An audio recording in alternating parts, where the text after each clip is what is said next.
12 मार्च 1993। शुक्रवार का दिन। दोपहर के ठीक 1:30।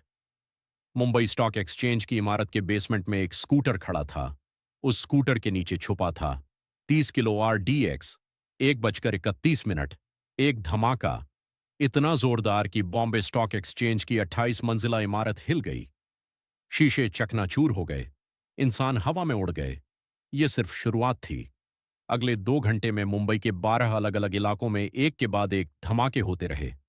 बाजार, होटल, हवाई अड्डा, सिनेमा। 257 लोग मारे गए। 700 से ज्यादा जख्मी हुए। लेकिन यह धमाके अचानक नहीं हुए थे। यह एक साजिश थी, महीनों पुरानी, सैकड़ों लोगों की मिलीभगत से। और इस साजिश की जड़ें मुंबई से हजारों किलोमीटर दूर तक फैली हुई थीं। यह कहानी है उस साजिश की जिसने भारत को हमेशा के लिए बदल दिया। बात शुरू होती है दिसंबर 1992 से। 6 दिसंबर 1992। अयोध्या। बाबरी मस्जिद का ढांचा गिरा दिया गया। पूरे देश में दंगे भड़क उठे। मुंबई भी इससे अछूती नहीं रही। दिसंबर 1992 और जनवरी 1993 में मुंबई में भयंकर सांप्रदायिक दंगे हुए। सैकड़ों लोग मारे गए। हजारों बेघर हुए। इन दंगों ने एक आदमी के दिल में आग लगा दी। वो आदमी था दाऊद इब्राहिम। दाऊद उस वक्त मुंबई का सबसे बड़ा माफिया सरगना था। लेकिन वो मुंबई में नहीं था। वो दुबई में बैठा था, आलीशान बंगले में, सैकड़ों गुर्गों के साथ। दंगों की खबरें जब दाऊद तक पहुंची तो उसने एक फैसला किया, बदला लेना है। लेकिन दाऊद अकेला नहीं था इस फैसले में। जनवरी 1993। दुबई। दाऊद के बंगले में एक बैठक हुई। बैठक में मौजूद थे दाऊद इब्राहिम, उसका भाई अनीस इब्राहिम, उसका सबसे करीबी साथी टाइगर मेमन और पाकिस्तान की खुफिया एजेंसी ISI के कुछ अफसर। टेबल पर रखा था मुंबई का नक्शा। लाल निशान लगाए गए थे एक के बाद एक। बॉम्बे स्टॉक एक्सचेंज, सेंचुरी बाजार, ताज होटल, एयरपोर्ट, माहिम, वर्ली। यह निशान थे मुंबई के उन इलाकों के जहां एक साथ बम फोड़े जाने थे। मकसद साफ था, मुंबई को तबाह करना, भारत की आर्थिक राजधानी को घुटनों पर लाना और यह साबित करना कि पाकिस्तान भारत के अंदर तक मार कर सकता है।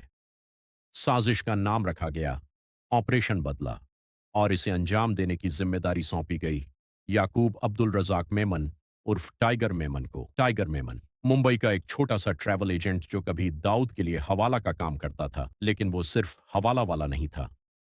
टाइगर की जिंदगी में दंगों ने एक और घाव दिया था। दंगों में उसके इलाके में जो हुआ था उसने उसके अंदर एक ऐसी नफरत भर दी थी जो अब विस्फोट मांग रही थी। टाइगर ने साजिश का पूरा ढांचा खड़ा किया। सबसे पहले काम था हथियार। फरवरी 1993। पाकिस्तान के रास्ते भारत की समुद्री सीमा और पिस्तौलें मुंबई तक पहुंचाई जानी थीं। यह काम आसान नहीं था, लेकिन दाऊद के पास एक पूरा नेटवर्क था। तटीय महाराष्ट्र के मछुआरों से लेकर कस्टम अफसरों तक पैसा हर जगह पहुंचता था। 3 फरवरी 1993।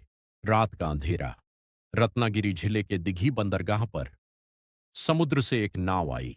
नाव में थे बंद लकड़ी के क्रेट्स। उन क्रेट्स के अंदर था 4000 किलो से ज्यादा का विस्फोटक और हथियारों का जखीरा। इसे उतारने में मदद की स्थानीय मछुआरों ने, जिन्हें बताया गया था कि यह सोने की तस्करी है। अगले कुछ दिनों में इन हथियारों को छोटे छोटे हिस्सों में मुंबई के अलग अलग ठिकानों पर पहुंचाया गया। अब बारी थी लोगों को तैयार करने की। टाइगर मेमन ने एक के बाद एक अपने भरोसेमंद लोगों को चुना।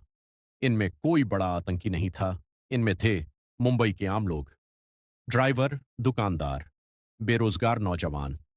कुछ को पैसों का लालच था, कुछ को नफरत ने अंधा कर दिया था। इन्हें पाकिस्तान ले जाया गया। 1 हफ्ते की ट्रेनिंग दी गई। बम कैसे लगाए, टाइमर कैसे सेट करें, गाड़ी में कैसे रखें और सबसे जरूरी, भागना कैसे है।